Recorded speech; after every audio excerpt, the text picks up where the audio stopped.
Our next speaker, Patricia Sandoval, we are blessed to have with us. She is the subject of her autobiographical book called Transfigured, which is the story of her escape from drugs, homelessness, and the back door of Planned Parenthood. Catholic speaker Jesse Romero calls her the modern-day St. Mary Magdalene.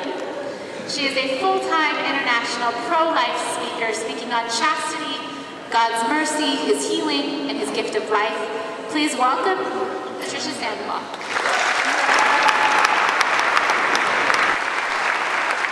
Thank you so much. I would love to start with a prayer to our Blessed Mother, since my life is dedicated to her and this pro-life ministry is dedicated to her. In the name of the Father, and the Son, and the Holy Spirit. Amen. Blessed Mother, I ask that you give us that peace that comes from your Son, peace in our hearts, and that we can hear the voice of the Holy Spirit and the message that He wants to gift us today. Saint Jose Sanchez de Rio, pray for us. I'm here because of God's mercy and God's great love, and I'm really here also because of my mother's prayers. God has forgiven me so much throughout my life, and I'm here also to repair all the damage that I've done. My story is a very hard story to tell. It's not easy. It's still a little bit hurtful, but I do it because I love the Lord. And the Bible says, our Lord says, that there's no greater love than to give your life for a friend. The unborn do not have many friends. They actually have many enemies. And I decided years ago to be their friend and to be their voice, and that's why I'm here. I'm here to be their voice, no matter how heavy the cross is and how shameful this story is and how hurtful it is for my own family to hear that I publicly speak this. I decided to be their friend. My story begins when I was a child, and in my family, I felt very loved. I felt united with my family, and I was baptized in the Catholic faith. I did my first communion. And I remember when I was very young, I used to go into my backyard and I used to write love letters to God the Father. And I used to roll them up, tie them on balloons, and I used to send them up to heaven. And I used to speak to God, and I used to look up at the sky, and I felt like I had a relationship with Him. But as the years went by, my mother started getting involved in the New Age practices. My mom actually started reading people's palms. We had good luck charms all over the house, and then eventually my sister and I would start playing the Ouija board every single day. So in my household, Jesus was not the king anymore, but we actually had Satan living in our household, and we were just ignorant. We didn't know that we had Satan there. We got into pretty heavy stuff. My mom would teach us how to line up our chakras and awaken the serpent inside of us when I was about 10 years old. We would go to big convention centers where they would hypnotize everybody in the crowds. We would go to fairs, like basically big events, where there would be witches at every table, and some would read your past lives. And I was like 10, 11 years old, and these were the type of things that we were involved with. And eventually the family just started falling apart, and my parents divorced. But when I was 12 years old, I remember that Planned Parenthood came into my school. I asked my mother, I said, Mom, is it okay if you sign this permission slip, because we're gonna have a course on sexuality, and Planned Parenthood is coming to my school tomorrow. And she thought it was great. In the Mexican culture, I was born in California, and my parents are from Mexico. It's kind of like a taboo to talk about sex, kind of like a no-no. It's kind of like a sin. Very shameful. So my mom thought it was amazing that these people that are educators, were coming into our classroom and teaching us about sex, and we're 12 years old. And I remember that morning when we got into class, on our desk, there was bananas and condoms. And they said, okay, kids, 90% of people do not know how to apply a condom properly, so we're gonna show you guys how to properly apply a condom on these bananas. And I'd never thought of the man's genital parts. I've never even thought about sex. And they started teaching us all these things, and they talked about birth control. Okay, birth control prevents STDs, and birth control prevents pregnancies. And they made safe sex sound like it was amazing, like it protected you, like it was the solution. And they talked about protecting your genital area, but they never talked about protecting your heart. They never talked about love or purity. I didn't even know what purity was. I didn't know that my virginity was a treasure. I didn't hear from it from my parents. I didn't know that I was supposed to wait until I arrived at the altar. I had no idea about these things. And I remember that they talked about masturbation and they said, you know, children, we actually recommend masturbation because it's healthy. It takes away anxiety. It gives you emotional balance. And we prefer that you guys start masturbating now because we don't want you guys to have sex with different types of partners, you know, get an STD or something. We prefer that you guys start masturbating, and they perverted our minds. But I thought that this was truth. I thought that they were teaching, their teachings was truth. And I remember when I walked out of that course, I thought, wow, okay, so the day that I lose my virginity, the only thing I have to practice is safe sex, and I've got it made. This sounds so easy. And things were really bad at home. My parents divorced, and my mother moved to Mexico, and I stayed with my father in the US, in California. But I was very angry at my mom. I felt like my mom abandoned us, and I couldn't believe that my mom left. So I became very angry, and I became very rebellious. So I was a partier. I was a worldly girl. The only thing I cared about in my heart was to look good, to have nice clothes, to be very successful, and to make a lot of money, and just to drink on weekends with my friends. And those were my values, and that's what I had in my heart. Every weekend I partied with girlfriends, and my father was just kind of out of it. My dad suffered the divorce terribly, and I was angry, and I had no discipline. I'd come home at 5, 6 in the morning. Sometimes I wouldn't come home. And I developed a horrible addiction called Trichotillomania, which is a hair-pulling disease, because of the pain of not having my mother with me. And I still suffer from it sometimes. I pull my hair out. And when I was 19 years old, I walked into a nightclub and I saw this man that was 25 years old, and I thought, he's mine, that's mine. And we started dating. He's a little bit older, and I really loved this guy. And I remember my friends told me, they said, Patricia, okay, this guy's 25 years old. He's already had sex, and you're still a virgin. You're 19 years old. You're kind of old. You're the only one out of the clique, out of our friends, that haven't had sex. You know, if you really love him, I think you should give yourself to him. And that's what I thought love was about. I thought that when you really love somebody, you gave your body, you gave your whole self. I didn't know that I would end up with a broken heart. I didn't know that I was supposed to wait for true love. I didn't know that it was sacred and holy, that it was meant for marriage. I had no idea, because I didn't know who God was. So when my boyfriend and I started having sex, we practiced safe sex with a condom.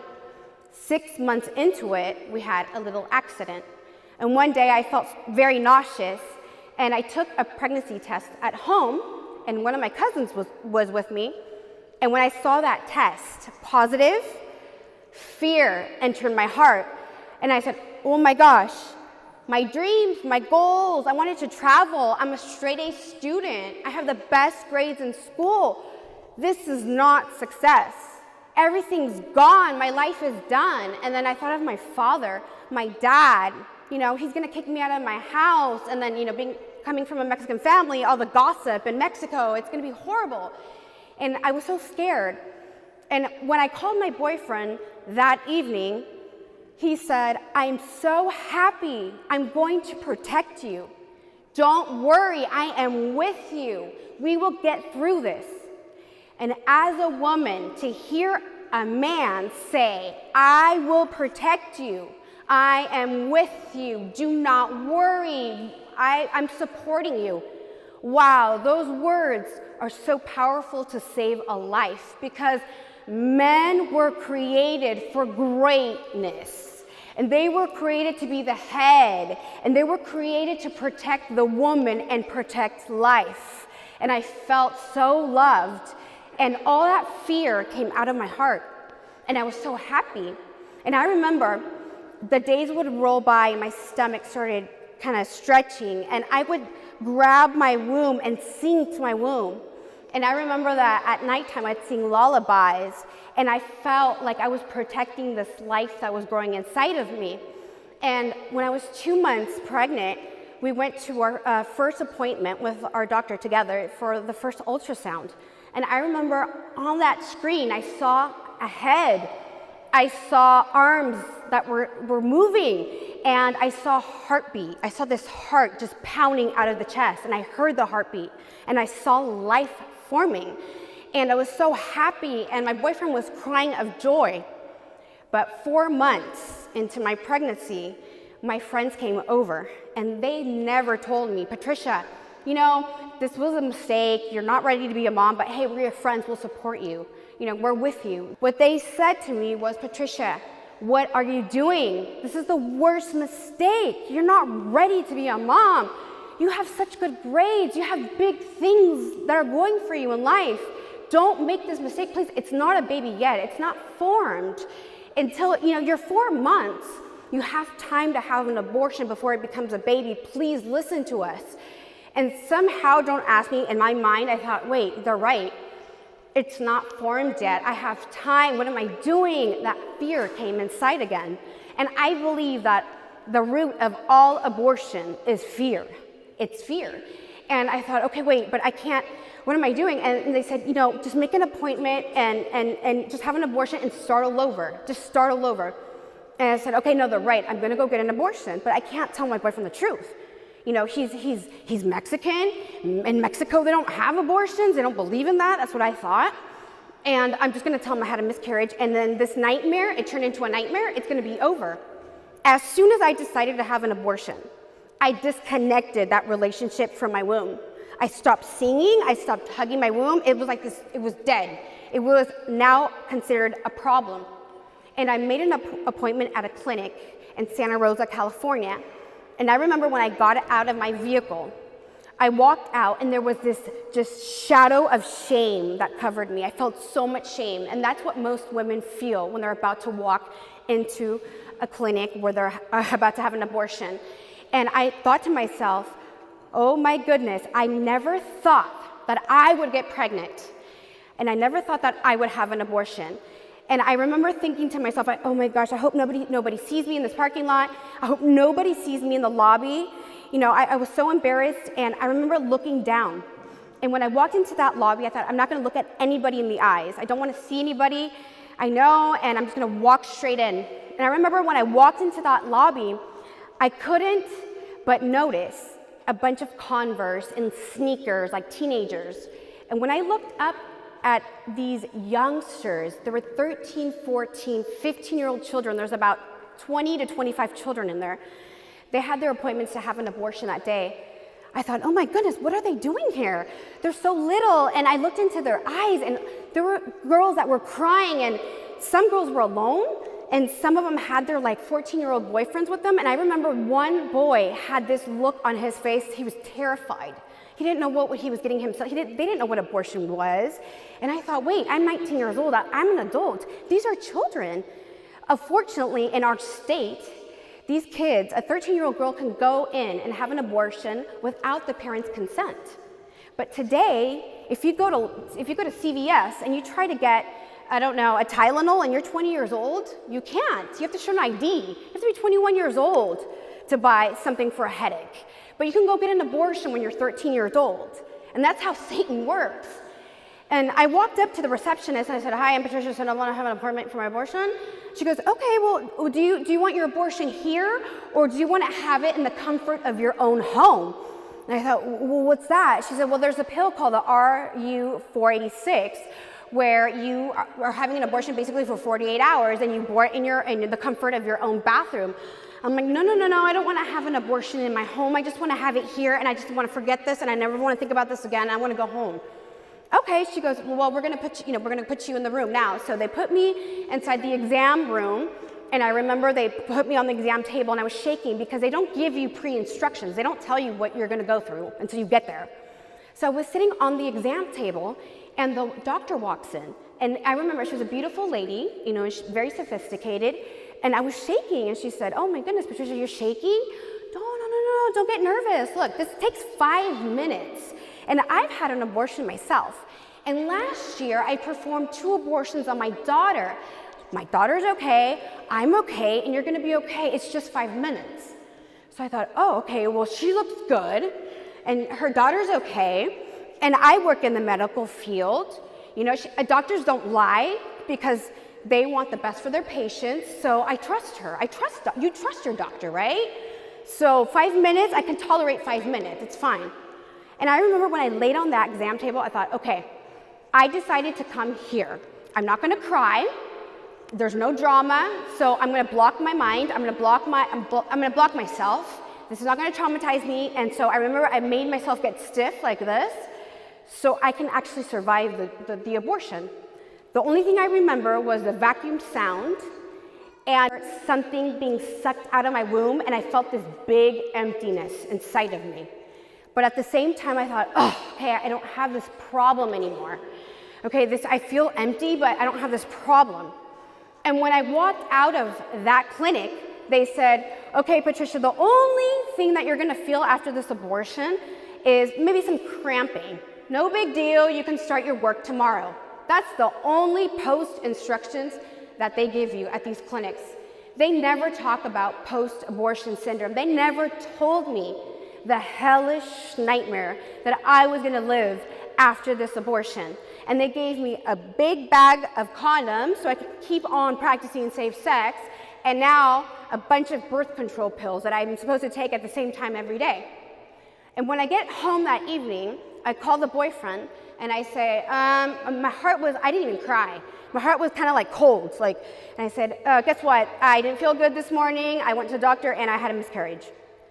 And there was like this silence on the phone. And all of a sudden, I hear him weep and weep and weep. And when I heard him weep, affected by a miscarriage, and I knew I had an abortion and I didn't even cry the abortion, I felt so guilty. I felt so guilty. And I said, don't cry. It was a pregnancy. It was nothing. It was nothing. It was just a sack of tissue. That's what they told me at the clinic. They told me it was no big deal. It was nothing. So stop crying. I felt so guilty. But after that, things were getting worse. I started having nightmares of babies crying. I started yanking my hair out more. My self-esteem was horrible. I would look at myself in the mirror and I go, oh my God, I look really ugly. I look really fat. And because I used to be very vain. I thought I was all that in a bag of chips. I was like, wow, I look good today. That was my personality. I was super vain. And then I just started seeing myself very, very distorted. And I started getting a lot of anxiety. And my boyfriend's like, what's wrong with you? Like, you're very irritable, you're always mad, and then you're always crying. Your emotional state is really like off track. And then he started getting super depressed. And he would tell me, you know what, Patricia, I'm having these horrible nightmares of a little girl saying, daddy, daddy. And then I start feeling guilty. And I say, it was not a baby, it was a pregnancy. He was suffering post-abortion syndrome, and he didn't even know he had an abortion. We always think that abortion has to do with the woman. No, it takes 2 to tango. It takes 2 for a pregnancy. So when a woman has an abortion, so does the man, even though if he knows it or not. Women suffer post-abortion syndrome, and so does the man. So we're both suffering post-abortion syndrome. We're both starting to suffer. But I said, okay, the condom didn't work. I'm going to start taking birth control pills. So I take my little pill at the same time every day. And all of a sudden, 6 months later, I started feeling nauseous again. I didn't feel good. I thought, oh no, what's going on? So I took another pregnancy test, positive right away. I thought, wait a minute, how? If I'm being responsible, I'm practicing safe sex. How is safe sex failing twice? I'm taking my pill every day at the same time. I thought, okay, it's only a month into it. It's literally nothing. It's a sack of tissue. There's no need to tell the boyfriend for what? There's no need to tell anybody. I felt the shame again. How am I gonna tell my friends? I just had an abortion 6 months prior, and plus, you know what? After the first abortion, my friends really never called me anyways. They kind of left my life. And I thought, okay, I did it once, this is gonna be easier, I can do it again. And this time I went to Planned Parenthood. I thought, wait, I can't go to the same clinic. I just had an abortion, and they told me to practice safe sex. They're gonna think I'm really irresponsible.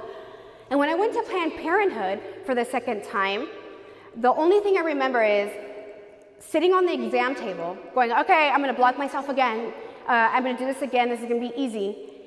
And when I heard the vacuum sound, I started hearing someone applaud me like this. And I opened my eyes, and the doctor started applauding me. She said, wow, Patricia, this is amazing.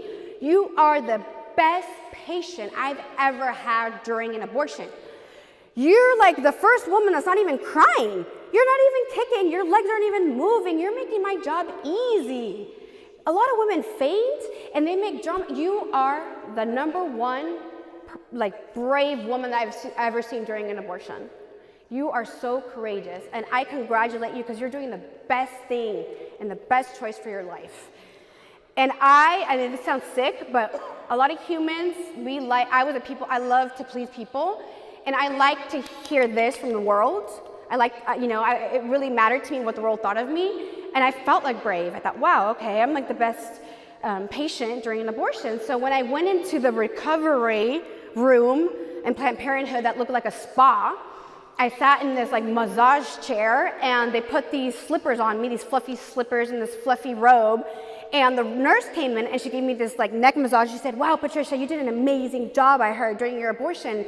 Here's some cookies and some tea, and they just pamper you up. And when I walked out again with another bag of free condoms, free birth control pills, so I can continue practicing safe sex that failed twice. And then things got worse. I wanted to kill myself. I felt so empty inside. I thought, wait, okay, what's the point of life? I felt like there was misery. I couldn't stand looking at myself. My boyfriend would try to hold my hand, and it would gross me out. I didn't want anybody to see me with him in public. And he's like, what's wrong, Patricia? You don't love me anymore, huh? And what's going on with you? And you're changing. You're not the same girl. You were always happy. You were always laughing. That party girl that liked to go dancing and made jokes. You're always crying. You're depressed. You're anxious. And then I started getting very anorexic. I just thought I was tremendously overweight, and I wouldn't eat. And I just looked at myself so distorted. And I was living a nightmare. There was a time that night where I just felt like walking into my kitchen and grabbing a knife and just stabbing myself. I didn't know why I felt this way. And he started feeling horrible. And for some reason I thought, okay, if I leave my boyfriend, then nobody will love me. Then, I don't want to leave him. I feel bad. And I just kept practicing, safe sex, but it was miserable. And I thought that I was supposed to do that because we were girlfriend and boyfriend, and it's just normal that, boyfriend and girlfriends have sex. And for the third time, I got pregnant, 6 months after the second abortion. And what happens is that's Planned Parenthood's trap. They need more abortions. So they give these youth the worst contraceptives with the low dose concentration and the worst condoms because they know it's gonna fail. And they know that these kids will keep having sex and they're gonna keep coming in to have abortions, and I fell into that trap. So I got pregnant for the third time, and I was so furious. I thought, what is going on? 3 pregnancies, a year and a half? I'm taking my pill. And I didn't want to feel guilty anymore. I said, I'm going to tell him the truth. And I'm going to force him to go with me to this abortion because I don't want to be the only bad person in this movie, right? So I call him, and I said, guess what?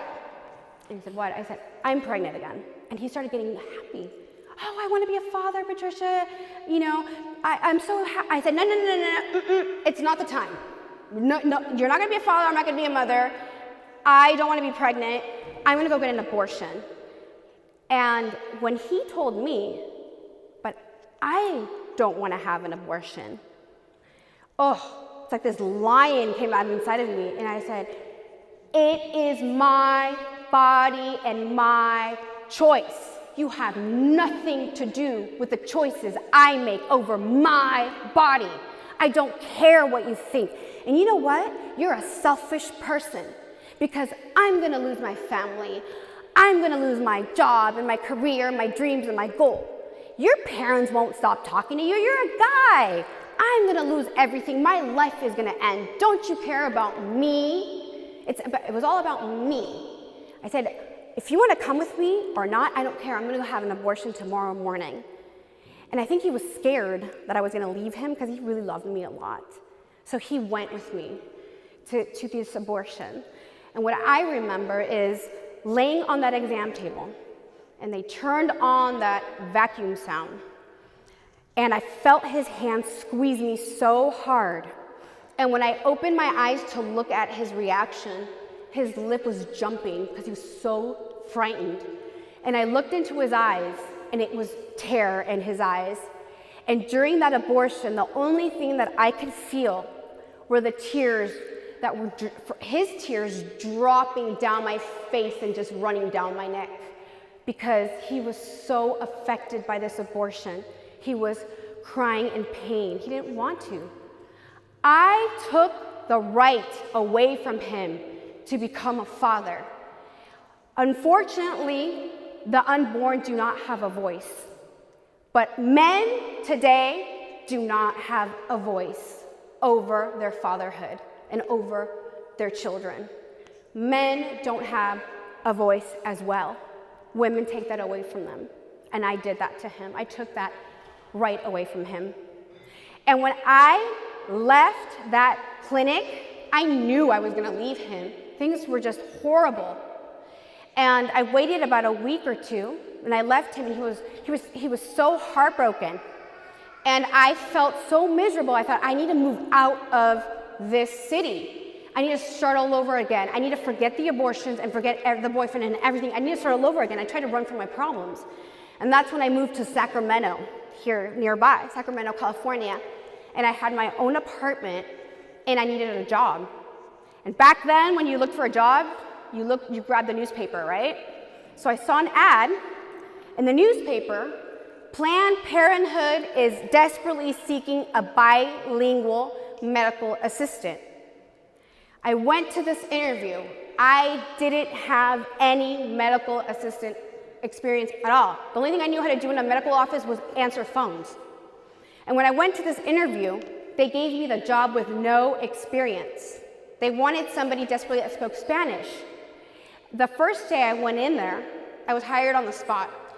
The pay was so high that it was almost double that what I was earning in Sonoma County.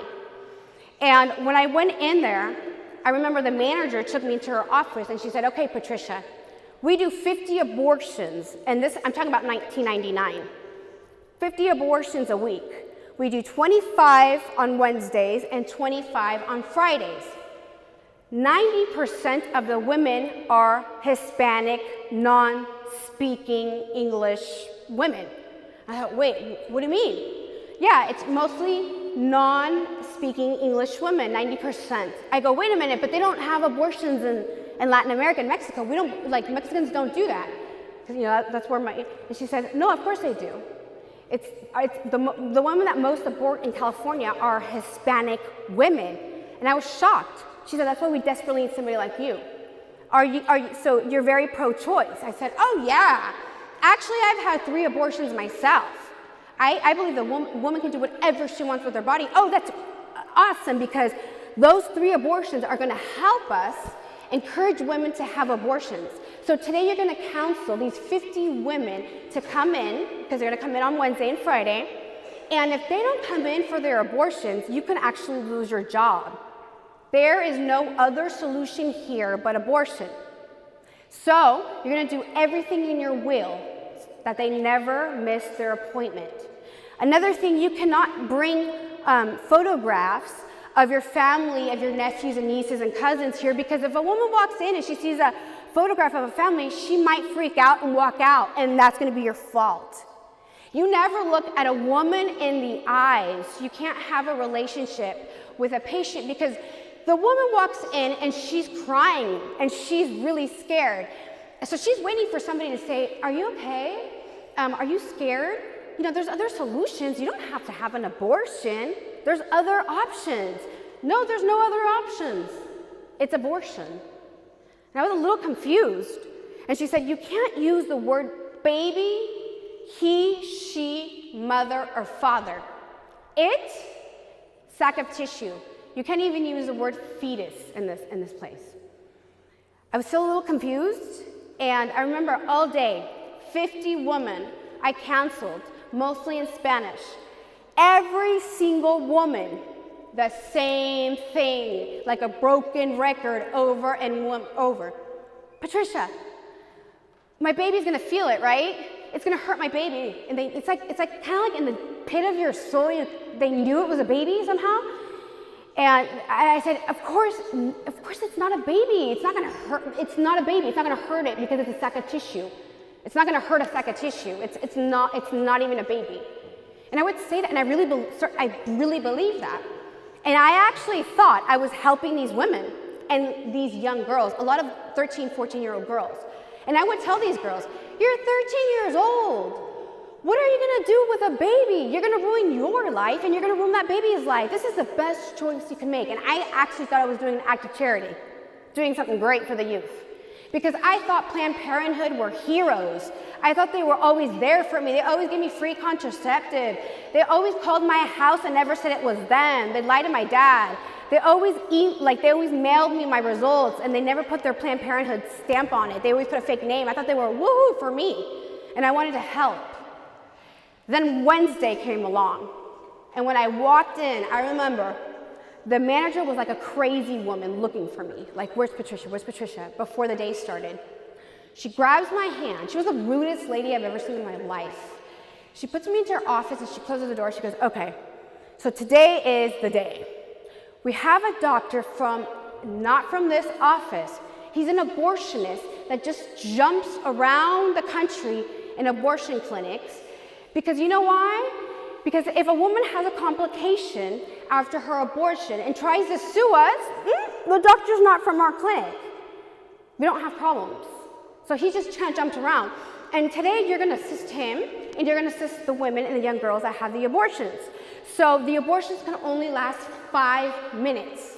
So you're literally gonna be jumping from one room to the next room, to the next room, to the next room. Because if we waste any more time than 5 minutes, we lose money. Do you understand? And I said, yes. And she said, okay.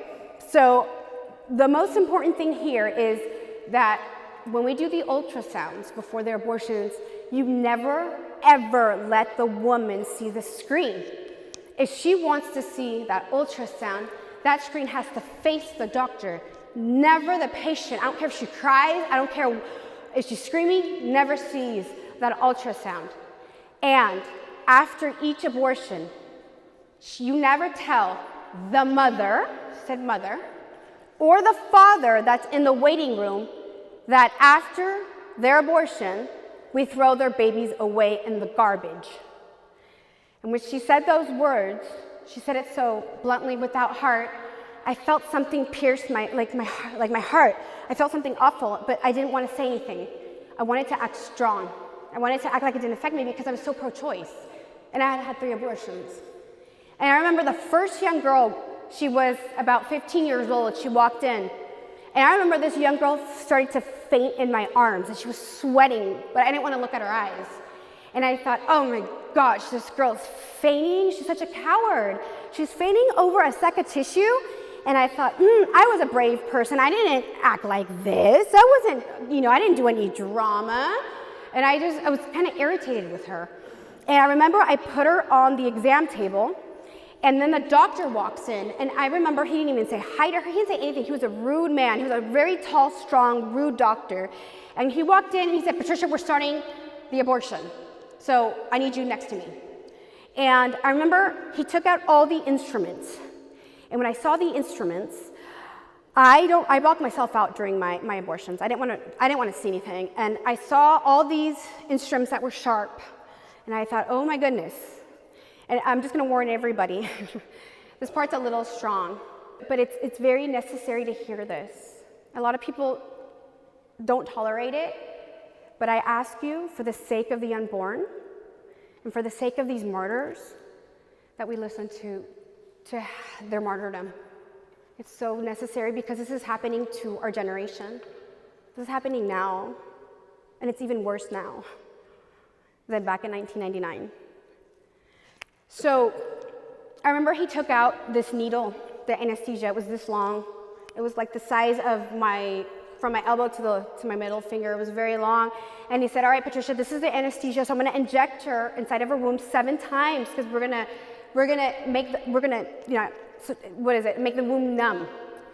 So he's injected her 7 times inside of the womb. And I remember standing there going, oh my goodness, this is horrible, this looks horrifying. And he injected her 7 times. Then he turned on the vacuum machine, the abortion machine, 28 times stronger than a regular vacuum that you use at home. It's very powerful. And he takes out the cannula, which is the tip of that machine, and the tip of it is like a sharp knife. And he goes inside of this 15-year-old womb. And when I'm standing behind his shoulder, she starts screaming like crazy, my baby, and her legs are flying. And he's got this sharp object as she's kicking in the air inside of her womb going like this for 5 minutes. That point, I thought to myself, wait a minute. He can't see inside of her womb, and she's kicking, and he's got a knife inside of her womb, and this is a blind man's surgery. And I say this all the time. It's just as if you're about to have heart surgery. And the doctor says, hi, I'm going to perform heart surgery on you this morning, but let me just turn off the lights. I'll grab my knife, and I'll just put a handkerchief around my eyes, and I'll perform your surgery. That's abortion. That's what happens. And I thought that to myself as I was standing behind the doctor, and I said, how does he know he's getting everything out, all the cells out? How does he know he's not hurting her ovaries? Or, how does he know what he's doing inside? It actually looked so violent, it looked like he was raping her. But it is a form of rape. It is violent. So when he looked at the clock, he said, okay, it's 5 minutes. And there's this cylinder attached to the machine with some amount of blood that he took out of her womb. He said, okay, I think we have enough blood out. I think we have enough blood. Okay, it's 5 minutes. I think I'm done. I think. You got it. It's a guessing game. I think. So he turns the machine off, and he says, Patricia, grab the bag from the machine. So he opens the cylinder, and all the content, like everything, just dumped into that bag. And I grabbed that bag, and there was a nurse waiting for me at the door. And the nurse said, come with me. So she takes me down the halls of Planned Parenthood and puts me inside of this little room. And she said, close the door now. And I said, why? And she said, because the bathroom is right there, which it shouldn't be. We're going to change that. The bathroom is right there. And if that young girl gets up, and if she goes to the bathroom and she sees what we're about to see right now, then we're in big problem. We have big problems here. So after every abortion, this door's closed. So we close the door, and there's this huge Petri dish. And she said, I want you to dump that bag into the Petri dish. And I thought, okay, we're going to look for this bag of cells, right? That's what we're going to look for right now. Because I just counseled this girl 2 days ago, and I told her it was a sack of tissue. When I emptied this bag out, the smell of death was so strong, it affected me. And I looked at her, and I'm about to faint. Is she about to faint? And I look at her, zombie, robot. These people working in the clinics are affected by abortion. And Planned Parenthood hires young kids. So these young kids are paid well, so they would actually stay at these places to work. But everybody is zombie robotic-like. That's what I've noticed. And all of a sudden, she takes out forceps, like they're like little tweezers, and she starts digging into this Petri dish. And all of a sudden, to my surprise, she takes out a little arm with a hand like this. And she said, this is part number 1. And it was as if time stopped. Time stopped. And I can contemplate that hand. And the first thing I noticed were the fingerprints on those little fingers. And I thought, fingerprints, they identify us as unique, authentic human beings. There's nobody else like you in this world. And then I started seeing the little lines on the palm, and when she turned that little hand around, the fingernails were formed. And this girl was 3 months pregnant, and she threw it in the garbage. And then she dug around again, and then she lifted up to the light a leg. And when I saw that little foot, it had the little prints on the bottom. the little toenails. And what really hit me, what hit home, were that the skin had little hairs growing on it. And she said, this is part number 2. She found the second arm, the second leg, but what really pierced my heart was the head. It had hair, eyebrows, nose, eyes, ears. I even saw a little lash coming out, lashes. But the mouth was open, as if this baby tried to fight for his life. It tried to scream, but nobody can hear him because he did not have a voice, and he couldn't save himself, and he didn't make it. And it was from his own mother and her own womb. And that's where I saw my reality, and I said, wait, I didn't abort 3 sack of tissues. I aborted 3 of my own children. And it hurt, but I was such a coward, and I tried to act strong because I was pro-choice, and I didn't say anything. And the whole day in that clinic, it was a holocaust. It was me jumping from one room to the next, the next, to the next. The vacuum sound, all day, abortion. It was a human factory of human beings being killed. The girl would go in, she'd have an abortion, head, arms, feet in the garbage, money. Another girl would go in, abortion, head, feet, garbage, money, all day, in a circle. It was a money-making, demonic, satanic place. At the end of the day, there's about 25 babies in pieces in a garbage can, in a biohazard bag. And I said to the nurse, what do we do with this bag? And she said, oh, with that garbage? Oh, okay, so in California, we can't just dump out that garbage because there's blood in there. And you know, the garbage in the garbage cans in the back of the clinic, because can you imagine these women that walk out of this clinic and have abortions, they open that garbage can and they just see all these dead babies? Of course not. So there's a huge freezer right there. And biohazard comes in monthly, and they just kind of throw it out in the dumpsters. So just tie the bag up and put the date on it and just store it right there. And when I open that freezer up, because these bags are red, but they're clear, I open this freezer and I see these blocks of babies frozen from all the abortions that Planned Parenthood had just in that one clinic.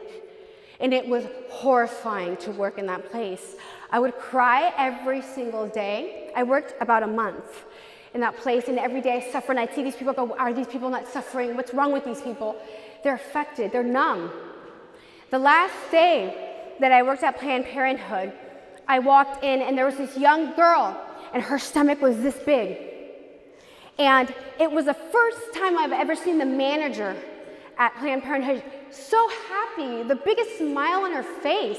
She said, oh, hi, Patricia, good morning. You will be assisting the 16-year-old girl with her abortion after your lunch. She is 6 months pregnant with twins. And when I saw this girl look at me with a smile, say, nice to meet you, I thought to myself, you have no idea what you're about to do. I could not see 2 siblings in a petri dish in pieces. I felt like I was gonna faint. I couldn't. And I ran out of Planned Parenthood and I never went back. So I was suffering post-abortion syndrome from my 3 abortions. Now can you imagine this bigger trauma on top of that? Working at Planned Parenthood, helping other mothers have an abortion, how my soul was. And I was lost after that. I started getting heavily into drugs. I met this young man that was just involved in drugs, and I told him that I was just depressed. I never told him about my abortions. I never told anybody about working at Planned Parenthood. And he introduced me to cocaine because he told me that helped him heal his heart. And I started using cocaine, and it temporarily helped me. And I used so much cocaine that my nose would start to bleed, and I couldn't use it anymore. I couldn't snort it because I used so much of it because it helped. And he said, Patricia, your nose is damaged. How about trying methamphetamine? I'll teach you how to smoke it. So I started grabbing a crack pipe and I started smoking methamphetamine And that would help me forget about my parents and my mom, and it would help me forget about how I was just trash, and it would help me forget about how I was a murderer and assassin. And I started falling more into this black hole. I ended up on the streets for 3 years as a homeless methamphetamine crack addict with this boyfriend, and nobody knew about me because I was a failure, because I dreamt of being successful, because I wanted to travel the world and be somebody big, and I was a nobody. And I pulled all my hair out. I pulled everything out. I had no hair. And I lost so much weight from so much drugs. I looked like a lady that was 150 years old. I was bones. My body actually started to hover like this, and my bones would stick out of my back because I was using so much drugs. And I remember one day I looked in the mirror, and I looked into my eyes, and I could only see death. And I looked at myself and I thought, who are you? What happened to you? What happened to that little princess that was so loved when she was little by her family? The little princess that was a straight A student, the little princess that had such friends and she was popular. What are you? What happened? And I felt like a dead woman walking on the streets. And one day, I got into a fight with that drug addict boyfriend, and he left me. He got into a car and he left. And I really thought that he'd come back for me. I thought that he loved me, and he never came back for me. I remember the hours rolled, and after the 4th hour, I realized I have nothing. I hit rock bottom. I have nobody. I don't have friends. I don't have my family, and I don't have anything. And I started to weep like a little girl. And I thought, what's going to become of my life? What's going to happen to my life? And I remember as I was weeping, for the first time in so many years, I felt the love of God the Father.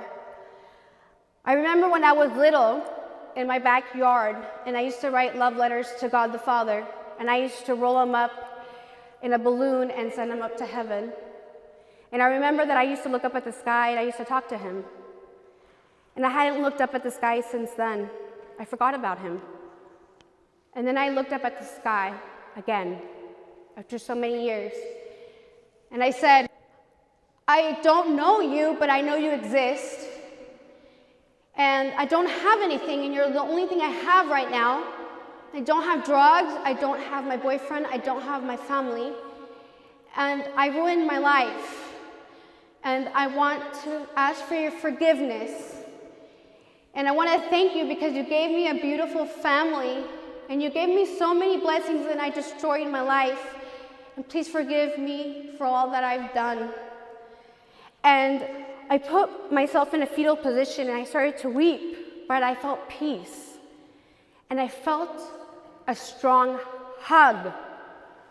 And when I opened my eyes to see who was hugging me, in front of me, there was a young girl with blonde hair, with a name tag that said Bonnie.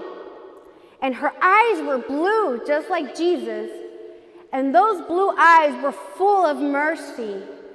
And she said, Jesus loves you. Jesus loves you. I am a waitress at that restaurant right there. And I saw you crying. And I started to pray for you. And the Lord told me to come out here and tell you that even if your mother or father shall abandon you or forsake you, that he will always be with you until the end of time, and that he loves you and he forgives everything that you've done. And that young girl, she held me in her arms, and she lifted me off my misery, and I felt as if it were Jesus lifted me up with so much dignity, just as he did to all the women in the Bible. And that, my friends, is Jesus Christ, the King of the divine mercy. And I would like, please, that we applaud his divine mercy at this very moment.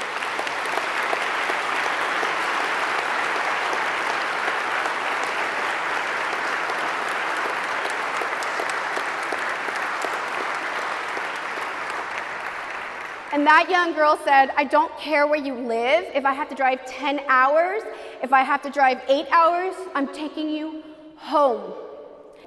Thank God, she takes me to my father's house. And I stood on my father's doorstep feeling like the biggest loser, like the trash, like I wasn't worth anything. And I remember I stood there and I had no hair and I was like this old skeleton. And I knocked on that door, and when he opened the door, I thought he was gonna get mad at me. When he opened the door, he said, nothing's wrong, everything's okay, I love you. I threw myself at his feet and I asked him to forgive me, and it was just like the prodigal son. He said, welcome home. And then my mother looked for me after that, and she took care of me. And when I went to my mother moved back, she moved to Sacramento from Mexico. 3 years that I was lost, my mom was suffering, and she went home. She went back home to the Catholic Church, and she said, I've been on my knees praying for you for 3 years in front of the Blessed Sacrament. I've been going to daily Mass every single day, offering all the Eucharist, every single sacrifice I could for you to come home. Every rosary, every chaplet of the Divine Mercies for you, Patricia. And God did this miracle for me. And that's why I say, mothers, don't ever give up. If you have a child that's lost, that's away from the Lord, that's in prison, that's in drugs, that's in darkness, God has your prayers in a special place in his heart. Mother's prayers are the most profound for God, and your prayers will be answered. If God did this miracle in my mother's life, he can easily do it in your children's life. Don't ever give up. Mother's prayers are so special. And my mother started reading the Bible, and she says, I don't care what the world thinks of you. I don't care if you have no friends, if everybody thinks you're a drug addict and you're a loser. This is what God says about you. And you're the daughter of the Most High, and you're the princess of the King of Kings, and you're not worth your education because you were a straight A student. You're not worth your career. You're not worthy because of all the friends you had. The only reason that you are worthy is because he shed the last drop of blood for you. Many kids don't know who they are. They don't know their identity, and I never told you who you were. That's why the devil took you and he dragged you across the world like he does with so many youth. He drags the youth into drugs, into pornography, into addictions because they don't know their identity. Your identity is the blood of Christ, and that's who you are, period.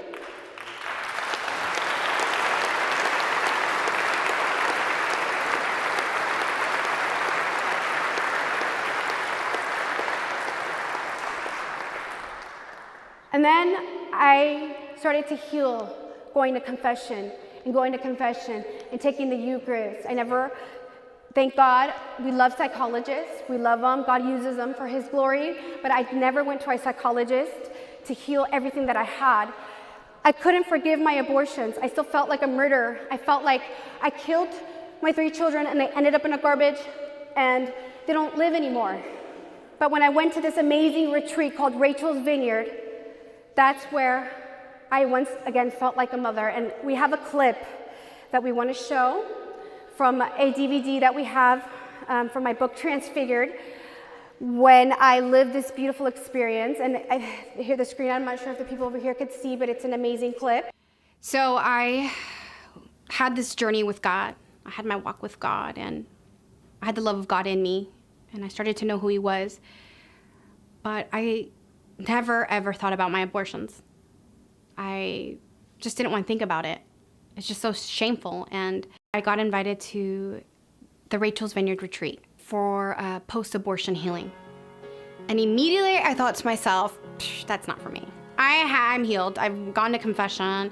I've gone to a lot of healing masses, and I've gotten prayed over, and I don't need that. I'm healed. I mean, I still, even a day or two before I had signed up and registered to go to retreat, I thought, I'm not gonna go. I'm not gonna go. Somehow, miraculously, I ended up there, and I can tell you that I walked in on a Friday afternoon feeling so shameful and scared. And I did feel like an assassin. Deep, deep, deep down, I felt like, you know what? I had an abortion. I killed 3 children, and that's it. I didn't think about anything else but that. During that retreat, wow, the Lord transformed my heart, And it was such a gift to know that I am actually a mother, that I'm not a woman that just killed her 3 children and they do not exist and that's it, period. No, there's such a gift in knowing that my children are still, they're alive, because Lord is the Lord of life. He came to win victory over death, and my children are alive, and that I'm a mother, and that I will see them one day. You know, that's not the end of them. It didn't finish there. You know, there's still mercy. And I gave them a name, and I gave them dignity and honor that weekend. My first daughter, her name is Mariana in honor of the Virgin Mary. My second is my son, and his name is Emmanuel, in honor of Jesus. And the third is Rose, in honor of the Rosary.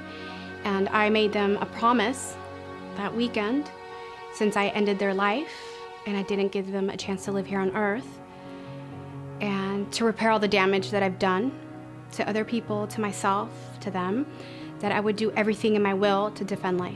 And I would be the voice of those who have no voice. I went to Colombia for the first time, and I spoke to thousands of youth about chastity, and a couple of babies were saved on that mission trip. 6 months later, I went back, and I got to see these women that were pregnant. And then this last time I went, which was about a month ago, I actually got to hold the babies. So the Lord actually let me live the process of the birth of these babies. It was, I mean, the first child that I held, I mean, I looked at that child and I thought, wow, everything I went through, everything that happened in my life was worth this life. It was the most amazing experience.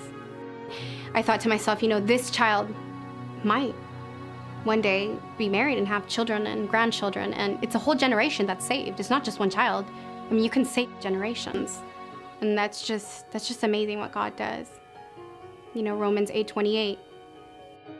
The Lord can take something so tragic and so awful and just use it for His glory.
Like John Paul II says, do not settle for mediocrity.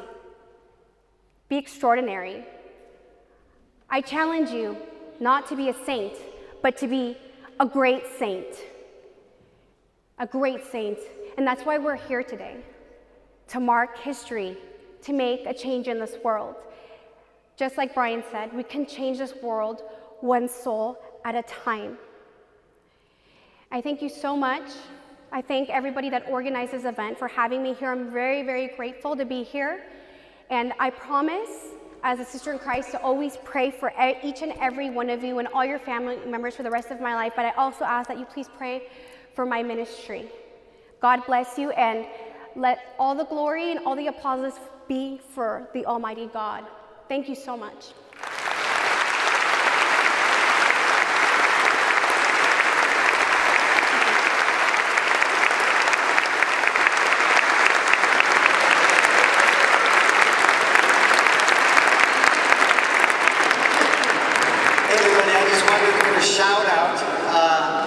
I wanted to give a shout out about the book Transfigured and about the testimony that you just heard Patricia share with you. I've known Patricia for almost a year now. This is the third time that I've seen her in person. I've read the book 2 or 3 times already. And if you think that there is potential life-changing witness here by hearing her speak, there is so much more in the book to her story than what she could share with you in just 1 hour. My dear friend Christine Watkins, right here from Queen of Peace Media.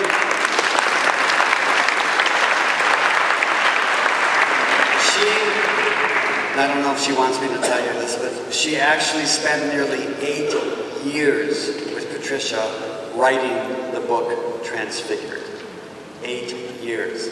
And all I can say is that the book is available there at the table. I encourage you, it is a life-changing story, to pick up a copy, take it home, share it with someone you know whose life it is going to change. And as I wrote in my own review, read Transfigured, be transfigured. Thank you. Let's go. Kind of cool. When you do something for the unborn, you know there's like millions of billions of babies in heaven, right, that are unborn. Can I box? Yeah. So my spiritual director, the priest, he says that when you do something for the unborn, and then the day you get to heaven, the ones that are going to receive you in heaven are all those millions of little unborn babies that are going to run and they're going to say, thank you, and they're going to hug you. That's exactly what's going to happen to you.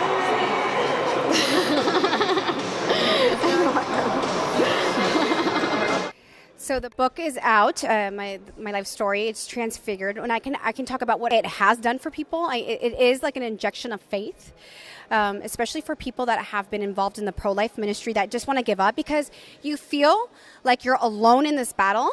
You feel like you're like the only little voice in the desert, and there's nobody fighting with you, and you just want to give up. And I've a lot of people have told me that they want to be more involved in the pro-life movement. It's really give them like this fire that they just want to set ablaze the world, just like the scripture says. It's healed many women that have had abortions. It's given a lot of people that have had no hope. It's healed a lot of youth. Also, people that were away from the church, people that actually want to start going to mass. It's done a lot of great things, and that's what it will do for many. And I think that many people can find a little part of their life in this book. Because I tell it all. I don't hold back, and it's an explosion of healing also. Yeah, the Lord's good. It's an explosion of mercy. That's what it is. I know that one of you guys came up to me and said that you never cry at events and you felt like crying. Was that you? Yeah, I'm kind of just always the tough one, and I was like, no, it's not hitting me. And then I saw your testimony video, and it just comes to show like how good and how all-powerful God is, and no matter what, He's always there to forgive you. So, yeah. So the first time I heard your testimony was on ESNE. It was through ESNE El Sembrador. I think it was El Congreso de Mujeres. And it was in Spanish. And we were listening through the TV, like me and my parents were having breakfast. And we were just, I was hearing what you were saying. Like, I usually don't listen to what TV has to say. And I was just like, what? Are you serious? It's just, yeah, like you said, like His mercy. Like, you see His mercy really shine through that brokenness. And like how He's able to heal physical and spiritual wounds. It's just so overwhelming. And, but like, I don't know, it's just so beautiful to even see you here and just like walk with so much grace and like confidence through Him. It's just so empowering.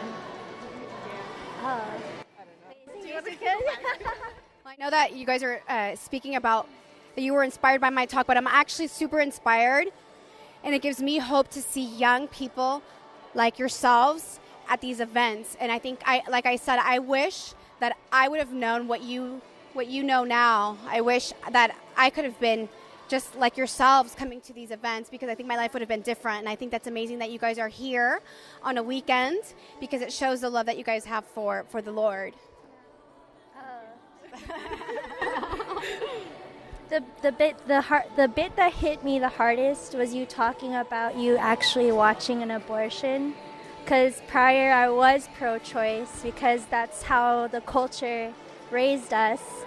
But when I heard that they have a child die the way they kill the baby, I was like, that's not right. That's a human life, you know? And when your testimony talked about how it was a young girl that's 16 and it's just stabbing her womb. And it just hurts that that happens every day. And it's like something you have to pray for, that there's that conversion for them too. Yeah. So I cried during your whole talk. And it hit me in a way that I never thought anything would hit me. Pro-life is so important. Like, we are advocates for that, and to be reminded of that, because I forget, in all honesty, I forget sometimes that that's actually one of our callings, is to be able to stand for the voiceless.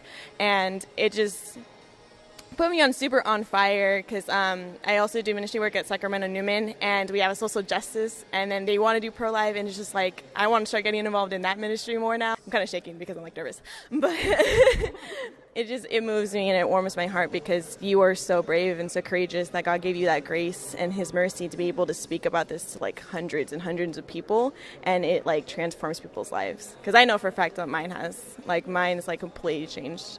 But yeah. One of the things that really stood out to me was when you talked about like chastity as well. So like I practice safe sex as well, so it's like I can kind of relate to you on that. And it's like all I was told growing up is just, be safe, or make sure you wrap it up, or make sure you're taken care of. And it actually took me a very heartbreaking experience to understand like there's more to this than just being safe. And like ever since then, I've been working my way to be more chaste, and it's difficult, yes, but but it's something that I was wondering if you had any feedback for, or any, like, I guess you could say tips or anything like can kind of help with that. So chastity is not easy. And sometimes we get discouraged. God doesn't focus so much on our sin. We're going to fall. We always fall. We sin about 7 times a day. He focuses on our struggle. Chastity is possible. It's completely possible with the sacraments, with the Eucharist. That's what gives us strength. So people see chastity as a negative, as a no. Like it's like a no-no. But chastity is actually a yes. It's actually a yes to true love. It's actually a yes to freedom. It's yes to peace. It's yes to happiness. Like, I could tell you from my experience, when I wasn't practicing chastity, every month I was worried, oh my gosh, am I pregnant? Am I pregnant? Do I have an STD? Okay, wait a minute. My boyfriend just broke up with me. Now he just slept with that other girl over there. And I just slept with them like 2 months ago. What's going on? It's like heartbreak after heartbreak. And I was just falling into wound after wound after wound. So when they tell you to be safe and to protect yourself, they never talk about the heart. You always end up with a broken heart every time you have, any type of intimacy before marriage. So chastity is actually, this is what chastity is. When you see the person you love and you say, I love you so much that I want your soul to go to heaven. I'm going to take care of your soul. That's how much I want you to be a saint. And it's that person telling you the same thing back. I love you so much that I want you to go to heaven. I want you to become a saint. That's true love. It's wanting the best for the other person. So chastity is a yes to true, deep love in Christ. That's how I see it. And the more you get close to the sacraments, to prayer, that sin's going to debilitate. It's going to be easier for you. Chastity is like a sport. If you want to become the best soccer player, what are you going to do? You're going to train for it, right? You're going to practice.